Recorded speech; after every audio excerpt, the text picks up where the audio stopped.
Matthew chapter 9. Jesus heals a paralytic. Jesus stepped into a boat, crossed over, and came to his own town. Some men brought to him a paralytic lying on a mat. When Jesus saw their faith, he said to the paralytic, "Take heart, son, your sins are forgiven." At this, some of the teachers of the law said to themselves, "This fellow is blaspheming." Knowing their thoughts, Jesus said, "Why do you entertain evil thoughts in your hearts? Which is easier to say, 'Your sins are forgiven,' or to say, 'Get up and walk'? But so that you may know that the Son of Man has authority on earth to forgive sins." Then he said to the paralytic, "Get up, take your mat, and go home." And the man got up and went home. When the crowd saw this, they were filled with awe, and they praised God, who had given such authority to men. The calling of Matthew. As Jesus went on from there, he saw a man named Matthew sitting at the tax collector's booth. "Follow me," he told him, and Matthew got up and followed him. While Jesus was having dinner at Matthew's house, many tax collectors and sinners came and ate with him and his disciples. When the Pharisees saw this, they asked his disciples, "Why does your teacher eat with tax collectors and sinners?"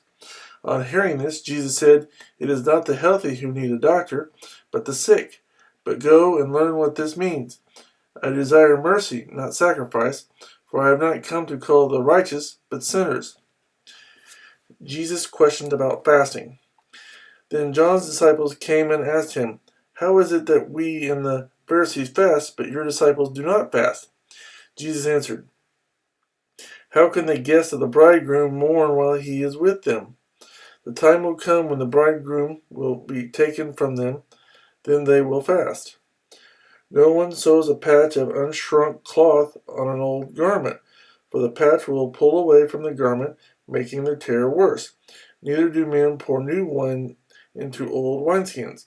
If they do, the skins will burst, the wine will run out, and the wineskins will be ruined. No, they pour new wine into new wineskins, and both are preserved." A dead girl and a sick woman. While he was saying this, a ruler came and knelt before him and said, "My daughter has just died, but come and put your hand on her, and she will live." Jesus got up and went with him, and so did his disciples. Just then a woman who had been subject to bleeding for 12 years came up behind him and touched the edge of his cloak. She said to herself, "If I only touch his cloak, I will be healed." Jesus turned and saw her. "Take heart, daughter," he said. "Your faith has healed you." And the woman was healed from that moment.